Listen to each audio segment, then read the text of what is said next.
The unexpected arrival, the alarm systems throughout the Dominion border station erupted in synchronized chaos. Commander Zelther's 4 eyes snapped open as the emergency lights bathed his command chamber in pulsing crimson. For 300 cycles he had monitored this sector of space, the absolute edge of the Galactic Dominion's territory. Nothing ever happened here. The border was sacred, marked by ancient warning beacons that broadcast in every known language. Cross this line and face the wrath of 10,000 civilizations united under one banner. Zelther's communications officer, a thin crystalline being named Charlix, turned from her station with visible tremors running through her body. The tremors were a bad sign. Charlix had served in 3 wars and survived encounters with the savage Krell raiders. Whatever had triggered the alarms was serious enough to frighten a combat veteran. "Commander, we have an unidentified vessel," Charlix announced, her voice fracturing like breaking glass. "It crossed the boundary marker 7 minutes ago. The ship ignored all our warning broadcasts. It's still approaching at steady velocity." Zelther rose from his rest platform, his massive frame towering over the other crew members. He was Valdrin, a species known throughout the galaxy for their intimidating presence and unwavering dedication to protocol. His kind had enforced Dominion law for millennia. They were the iron fist that kept order among the stars. "Show me," he commanded. The main display screen flickered to life, showing a vessel that made Zelther pause. The ship was crude by Dominion standards, its hull composed of welded metal plates rather than the elegant energy-matter hybrids used by advanced civilizations. Primitive chemical thrusters pushed it forward, leaving trails of ionized particles. The design was blocky and utilitarian, with no consideration for aesthetic beauty or energy efficiency. This was the work of a young species, probably no more than a few centuries into their space age. "Analysis," Zelther demanded. The station's artificial intelligence responded immediately. "Vessel classification unknown. Technology level, estimated Tier 2, possibly early Tier 3. Power signature suggests nuclear fission reactors. Weapons detected, kinetic projectile systems, primitive missile arrays, basic laser cutting tools repurposed for defense. Threat level minimal to Dominion forces." Zelther felt his tension ease slightly. This was likely another case of a developing species stumbling into restricted space, unaware of the massive civilization they had just offended. It happened occasionally. Some young race would achieve faster-than-light travel and immediately rush outward, drunk on the possibilities of exploration. They never lasted long. The galaxy was far more dangerous than their primitive minds could comprehend. "Open a channel," Zelther ordered. "All languages, all frequencies. Let's educate these children before they get themselves killed." Charlix worked her controls and the transmission array powered up. Zelther stepped before the visual pickup, allowing the camera to capture his full imposing presence. He had done this speech dozens of times before. It was always effective. "Unidentified vessel, this is Commander Zelther of the Galactic Dominion Border Defense. You have violated sacred territory. You have crossed into space protected by the combined might of 10,000 civilized worlds. Your ship is surrounded by weapons capable of turning your vessel into atomic dust. You have one opportunity to comply. Reverse your course immediately, return to your system of origin and never return. Failure to comply will result in your destruction. You have 30 seconds to respond." The speech always worked. Young civilizations understood power. They understood consequences. They would see Zelther's size, see the massive weapons arrays pointing at their fragile ship, and they would turn around. It was simple mathematics. Survival versus pride. Survival always won. The 30 seconds passed in silence. Zelther frowned. Perhaps their translation systems were inadequate. He prepared to repeat the message with simpler language structures when the communication panel lit up with an incoming transmission. The unidentified vessel was responding. The face that appeared on the screen made Zelther's translator implant work overtime to identify the species. The being was bipedal with smooth skin and a pale tan color. Hair grew from the top of its head in an odd brown mass. 2 forward-facing eyes, common among predator species, regarded him with an expression that the translator identified as mild curiosity, mixed with friendliness. "Hello there," the being said, its mouth moving to form sounds that the translator rendered into Galactic Standard. "This is Captain Marcus Webb of the Earth exploration vessel Wanderer. We're receiving your transmission, but I think there might be some confusion. We're not here to cause trouble. We're just passing through on our way to investigate some interesting readings we picked up about 40 light-years spinward. Beautiful sector of space you've got here, by the way. The stellar formations are remarkable." Zelther stared at the screen, his mind struggling to process what he was hearing. The being, this Captain Webb, was treating this situation like a casual conversation between neighbors. There was no fear in those strange eyes, no panic in that steady voice. The human, for that was apparently what this species called themselves, seemed completely unconcerned that he was one command away from total annihilation. "Captain Webb," Zelther said slowly, keeping his voice measured and dangerous. "Perhaps you did not understand my message. You are in violation of Dominion space. This is not a negotiation. This is not a discussion. You will turn around or you will be destroyed." Marcus Webb smiled. The expression showed teeth, which among most species was a threat display. But the translator insisted this was a friendly gesture among humans. "I heard you, Commander. But see, here's the thing. We checked our star charts pretty carefully before we left Earth. This region isn't marked as belonging to anyone. It's open space. We're exercising our right to free navigation, as outlined in the principles of spacefaring conduct we established. We're not interfering with anyone, not making territorial claims, just passing through." Zelther felt his secondary hearts begin racing. This wasn't how these encounters went. The human was supposed to be terrified. "Your star charts are wrong," he growled. "The Dominion has claimed this territory for 15,000 of your years. Our beacons mark the boundary clearly." "Oh, those beacons?" Marcus nodded thoughtfully. "Yeah, we picked up those signals about 2 days ago. Interesting technology. We tried to respond, but the communication protocols were pretty ancient. Our AI spent hours trying to crack the encryption, eventually gave up and decided we'd just explain ourselves if we ran into anyone. Which, hey, here we are. Nice to meet you, by the way." Behind Zelther, Sharlix whispered urgently, "Commander, they didn't understand the warnings. Their technology couldn't interpret the beacon signals. They genuinely don't know what they've done."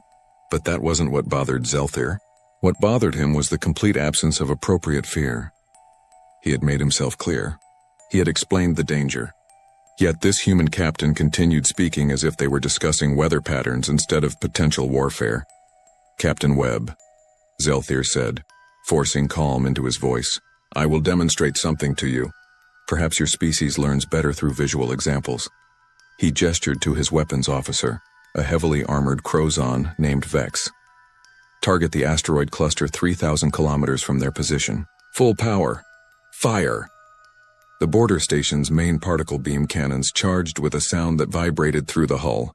Then they fired, sending streams of accelerated particles across the void. The asteroid cluster, 30 massive rocks that had drifted in space for billions of years, simply ceased to exist. One moment they were there. The next moment there was only expanding clouds of vapor and a flash of thermal energy that lit up every sensor for 1,000 kilometers. Zelther turned back to the communication screen, expecting to see terror on the human's face. Instead, Marcus Webb was leaning forward, his eyes bright with what the translator identified as excitement. "Wow," Marcus breathed. "That was incredible. What kind of energy output are we talking about?" Those particle streams were traveling at what, 0.7 light speed? The focusing arrays alone must require quantum-level precision. We've been working on particle beam theory for decades, but we haven't solved the power consumption problems. How do you generate that much energy efficiently? Zelther's mouth opened, then closed, then opened again. The human had just watched a demonstration of overwhelming destructive force, and his response was academic curiosity.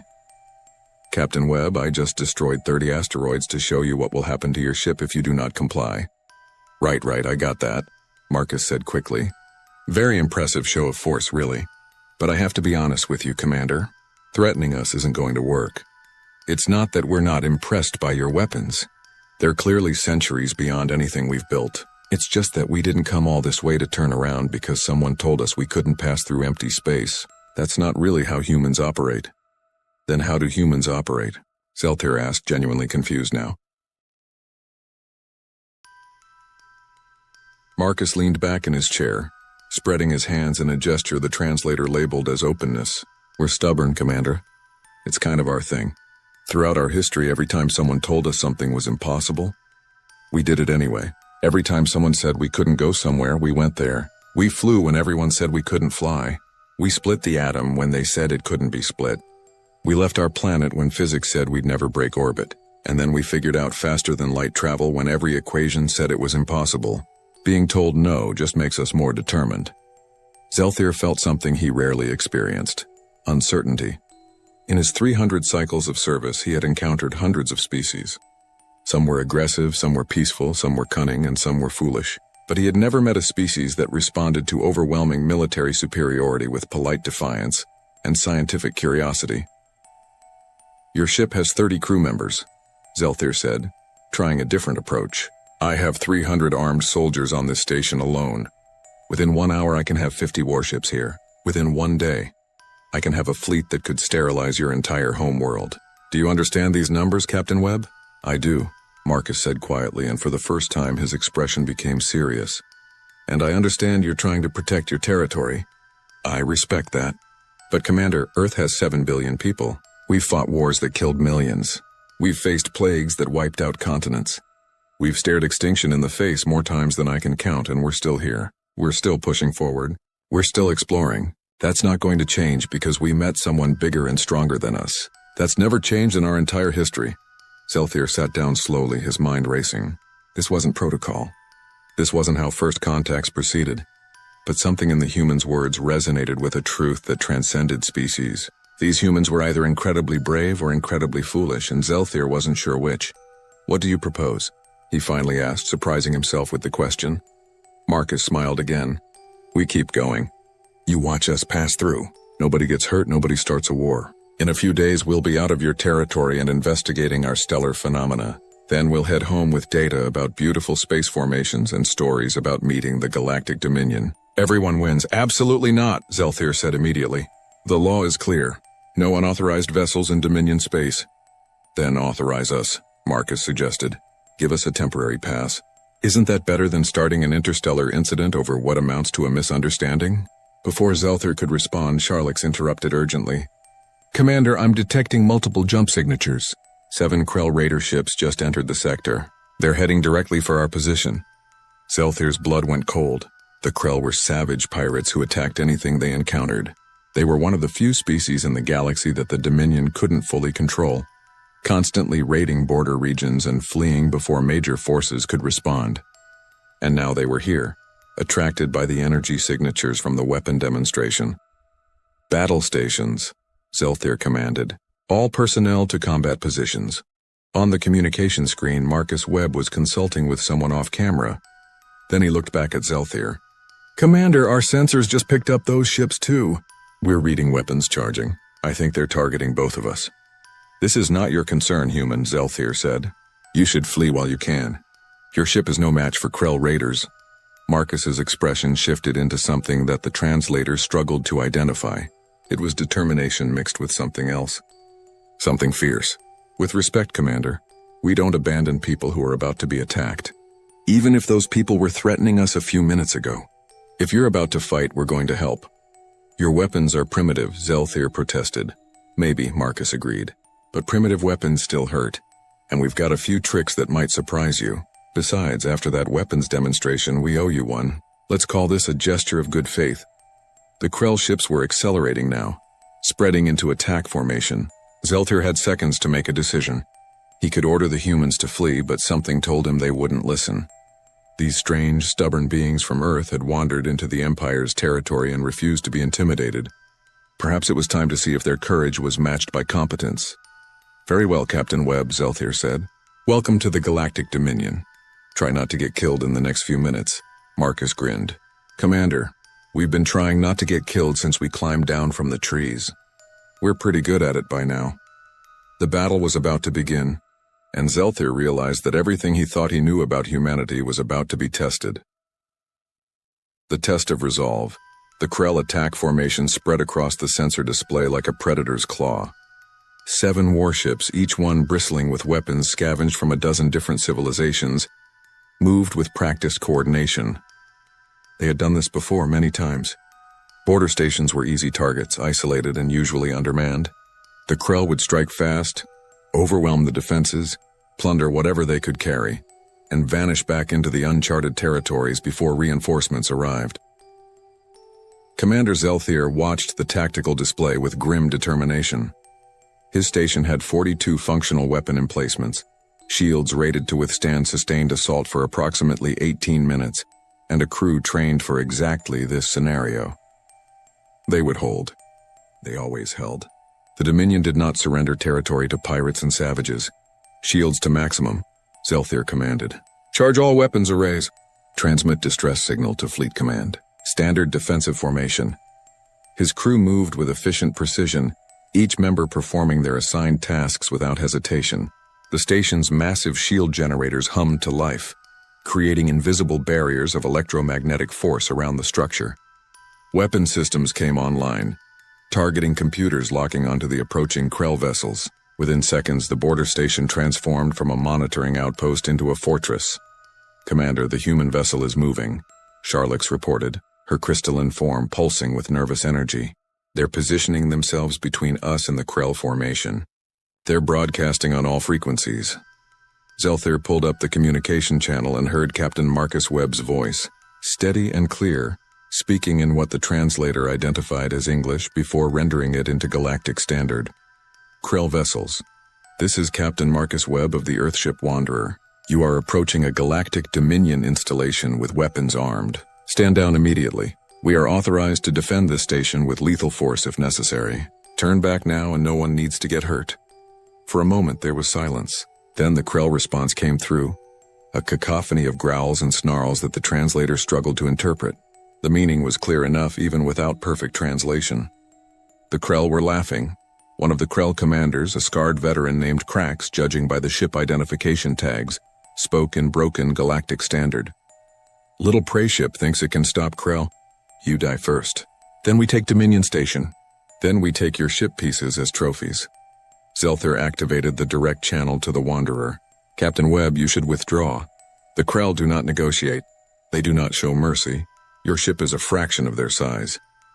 Marcus's face appeared on the screen again, and Zelthier noticed something different in the human's expression. The friendly curiosity was gone, replaced by cold calculation. Commander, I appreciate the concern, but we've dealt with bullies before. Besides, your station has families on board, right? Civilians? We're not leaving. How did you know about the civilians? Zelthier asked, surprised. We scanned your station's life signs when we first arrived, Marcus admitted. Standard procedure. We counted 317 individuals, including 62, that match the biological profiles of juveniles based on size and metabolic rates. That means children, Commander. So yeah, we're staying. Before Zelthier could respond, the Krell opened fire. Plasma bolts and kinetic projectiles streaked across the void, targeting both the station and the human vessel. The border station's shields flared brilliant blue as they absorbed the impacts, energy dissipating across the defensive field in cascading waves. The attack was heavy but manageable. For now. The Wanderer, however, didn't have shields. The human ship maneuvered with surprising agility, its primitive thrusters firing in complex sequences that sent it twisting through space. Krell weapons fire passed through empty space where the ship had been moments before. The Wanderer was small and fast, using its size as an advantage, dodging between plasma bolts like a dancer avoiding raindrops. Return fire, Zelthier commanded. His weapons officers unleashed the station's particle beam cannons, the same weapons that had vaporized asteroids minutes earlier. 2 Krell ships took direct hits, their shields buckling under the assault. But the Krell were experienced raiders. They scattered their formation, making themselves harder targets while maintaining constant fire on the station. Then the Wanderer fired its weapons, and Zelthier understood why Marcus had been confident. The human ship's kinetic cannons might have been primitive, but they fired with devastating speed. Thousands of projectiles per minute, each one a small piece of dense metal accelerated to incredible velocities. The Krell shields, designed to deflect energy weapons, were less effective against solid matter. Holes appeared in their defensive screens, and human projectiles punched through armor plating. Impressive, Vex, the Crozon weapons officer muttered. They're using volume of fire to overwhelm shield recharge rates. Crude but effective. 1 Krell ship damaged by the human attack veered away from the formation. The other 6 intensified their assault, focusing on the Wanderer, now that they recognized it as a threat. Plasma fire surrounded the human vessel, and Zelthir watched in horror as several bolts struck the ship's hull. Metal vaporized. Sections of the outer plating peeled away. Atmosphere vented into space from ruptured compartments. "Wanderer, report status," Zelthir demanded. Marcus's image flickered on the screen, and Zelthir could see smoke in the background. Alarms were blaring on the human bridge. "We've taken damage to decks 3 and 4. No casualties yet, but our hull integrity is at 70%. We've sealed the breached sections. Still in the fight, Commander? Withdraw to the protection of our shields," Zelthir ordered. "You've done enough." "Negative," Marcus replied. "We're more effective out here. The Krell keep focusing on us because we're annoying them. That gives your station time to pick them off. It's basic pack hunting tactics, Commander. One member distracts the prey while the others move in for the kill. Except in this case, we're not the prey." Zelthir realized the human was right. The Krell, enraged by the persistent attacks from the small Earth vessel, were making tactical mistakes. They were bunching together, trying to bring overwhelming fire on the Wanderer, which made them vulnerable to the station's heavy weapons. Zelthir's gunners exploited every opening, and another Krell ship exploded in a ball of plasma as its reactor was breached. 5 Krell ships remained, but they were adapting. Their formation spread wider, forcing the station to divide its fire. The leader, Krax, opened a channel. "Dominion Station, you fight well. But you will fall. We have reinforcements coming. 12 more ships. You cannot win." Charlix checked her sensors frantically. "Commander, he's telling the truth. I'm detecting multiple jump signatures. More Krell vessels entering the sector." Zelthir felt his confidence waver. Against 7 ships, they had a chance. Against 19, the mathematics of warfare became stark and unforgiving. The station would fall. The civilians would die, and there was nothing he could do about it except die fighting. "Fleet Command?" he asked quietly. Reinforcements estimated arrival time. 47 minutes. Charlix responded, her voice cracking with despair. They didn't have 47 minutes. They had maybe 10 before they were overwhelmed. Zelthir prepared to give the order to evacuate the civilians, knowing most wouldn't make it to the escape pods before the Krell broke through their defenses. Then Marcus Webb's voice cut through the command channel. "Commander Zelthir, I have a suggestion. It's risky, it's probably crazy, but it might work." "I'm listening, Captain." "The Krell reinforcements are jumping in from deeper space, right? That means they're using a standard jump corridor. They'll emerge in a predictable location." Marcus paused. "What if we give them a surprise when they arrive?" "What kind of surprise?" Zelthir asked, though he suspected he knew what the human was thinking. "The Wanderer's reactor can be overloaded," Marcus explained calmly, as if he wasn't proposing his own death. "We set it to go critical, position the ship at their jump point, and when they emerge from faster than light, they'll find themselves in the middle of a nuclear explosion. It won't destroy all of them, but it'll damage their formation. Maybe take out a few ships. Give you enough breathing room to hold until your reinforcements arrive. That would mean sacrificing your vessel and crew," Zelthir said slowly. "Not necessarily," Marcus replied, and Zelthir heard something in the human's voice that sounded almost like excitement. "We've got escape pods. They're basic, but they'll get us clear of the blast radius. We set the reactor, launch the pods toward your station, and let physics do the rest. It's not perfect, but it's better than sitting here waiting to die." Zelthir looked at his tactical display. The current 5 Krell ships were steadily hammering away at his shields.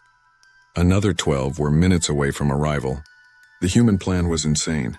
It relied on precise timing, accurate jump point prediction, and the assumption that the Wanderer's crew could successfully evacuate in time. There were a dozen ways it could fail.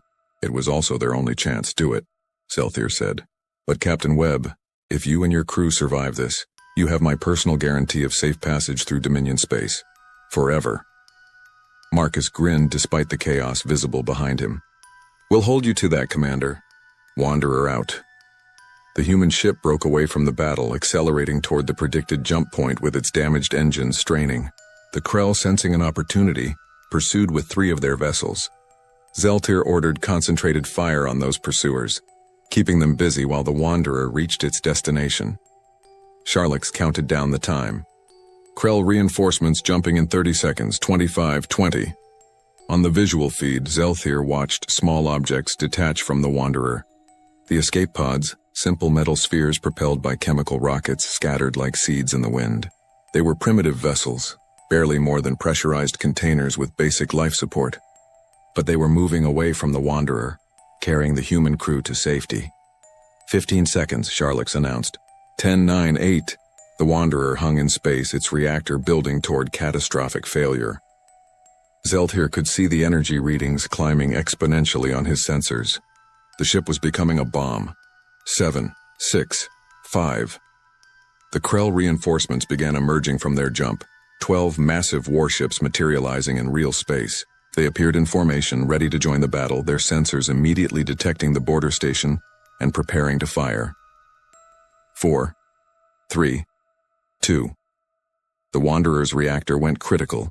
The explosion was not like the clean particle beam demonstration Zeltir had performed earlier. This was raw primal destruction, nuclear fusion unleashed in an instant, turning the human ship into a miniature star. The blast wave expanded at a significant fraction of light speed, catching the Krell reinforcements before they could react. 3 Krell ships were completely destroyed, simply disintegrating under the thermal and kinetic assault. 4 more were heavily damaged, their shields burned away, their hulls twisted and torn. The remaining 5 were scattered, their formation broken, their crews disoriented by the unexpected attack. The original 5 Krell ships that had been attacking the station stopped firing, their commanders shocked by what they had just witnessed. A single small vessel had destroyed itself to cripple their reinforcements. It was an act of sacrifice that the Krell, who valued only strength and survival, couldn't comprehend. Zeltir didn't give them time to recover. All weapons target the damaged vessels. Fire at will. Launch fighters. Seal the kill zone. The border station's full military might unleashed. Particle beams, plasma cannons, missile barrages, everything Zeltir commanded struck the reeling Krell forces.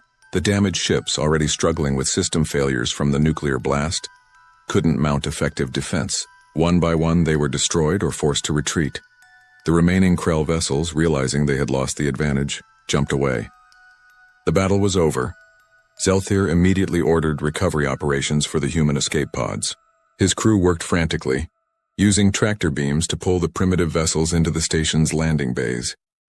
Medical teams stood ready, unsure what to expect from this alien species. The first escape pod opened and Captain Marcus Webb stumbled out, his face covered in soot, his uniform torn but alive. He looked around at the assembled Dominion personnel and managed a weak smile. Well, that was exciting. Everyone make it? Zeltir approached the human, his massive form dwarfing Marcus's comparatively small stature. For a long moment, he simply looked at this strange being who had wandered into Imperial territory, refused to be intimidated, and then saved hundreds of lives through courage and ingenuity. Then Commander Zeltir did something he had never done in his 300 cycles of service. He bowed. It was a gesture of deep respect among his people, reserved for warriors who had proven themselves in battle. Captain Webb, Zeltir said formally, on behalf of the Galactic Dominion, I extend to you and your crew our profound gratitude. You fought with honor. You saved lives. You demonstrated qualities that we respect above all others: courage, selflessness, and determination. Marcus returned the bow awkwardly, clearly unfamiliar with the gesture. We just did what anyone would do, Commander. No, Zeltir corrected gently. You did what humans do. You wandered into our territory. You refused to be intimidated by threats or overwhelming force, and when faced with impossible odds, you found a way to win. I am beginning to understand your species, Captain Webb. I believe the galaxy is about to be introduced to something remarkable. Over the next hour, all 30 human crew members were recovered safely. They were brought into the station, given medical treatment for minor injuries, and offered food and rest. The Dominion personnel, initially wary, found themselves fascinated by these strange beings who treated near-death experiences with casual humor and bottomless curiosity. When reinforcements finally arrived, 47 minutes late as predicted, they found the battle already won. Fleet Admiral Corvin, a distinguished officer with centuries of experience, boarded the station and demanded a full report. Zeltir provided every detail, including the part about threatening to destroy the human vessel. Admiral Corvin listened in silence, his expression unreadable. When Zeltir finished, the Admiral turned to Marcus Webb, who stood waiting with his crew. Captain Webb, Corvin said slowly, you violated Dominion territory. Under our laws, that is an act of aggression that warrants severe consequences. Marcus stood straight, meeting the Admiral's gaze without flinching. Yes, sir, we did. We didn't mean any harm, but I understand that ignorance isn't an excuse. If there are consequences, my crew and I will face them. Corvin's stern expression suddenly broke into something that might have been a smile. The consequence, Captain, is that you and your crew are hereby granted honorary citizenship in the Galactic Dominion. You are welcome in our space anytime, anywhere. Furthermore, I am recommending to the High Council that formal diplomatic relations be established with Earth immediately. Any species capable of producing individuals like you deserves a place among the civilized worlds. Marcus blinked in surprise. Thank you, Admiral. That's very generous. Generous? Corvin laughed, a deep rumbling sound. Captain, you wandered into our territory, faced down Commander Zelthir without fear, fought beside us against a superior enemy force, and sacrificed your ship to save people you'd never met. That's not someone we want as an enemy. That's someone we want as an ally. In the days that followed, the story of the human crew who refused to be intimidated spread throughout the Dominion. It became a tale told in academies and military training centers, an example of courage and ingenuity that transcended species and culture. Diplomatic envoys were sent to Earth, and the first official contact between humanity and the Galactic Dominion was established. Captain Marcus Webb and his crew returned to Earth as heroes, bringing with them technology, knowledge, and most importantly, proof that humanity was not alone in the universe. The Wanderer was gone, sacrificed in the cold void between stars, but what it represented, human determination, curiosity, and refusal to back down in the face of the impossible, would echo across the galaxy for generations to come. And in his private quarters on the border station, Commander Zelthir kept a small piece of debris recovered from the Wanderer's explosion. It was a twisted fragment of metal with part of the ship's name still visible. He kept it as a reminder that sometimes the most dangerous beings in the universe weren't the ones with the biggest weapons or the most advanced technology. Sometimes they were the ones who simply refused to be intimidated, who wandered into places they weren't supposed to be, and who faced overwhelming odds with nothing but courage and a stubborn refusal to give up. The galaxy had just met humanity, and nothing would ever be quite the same again.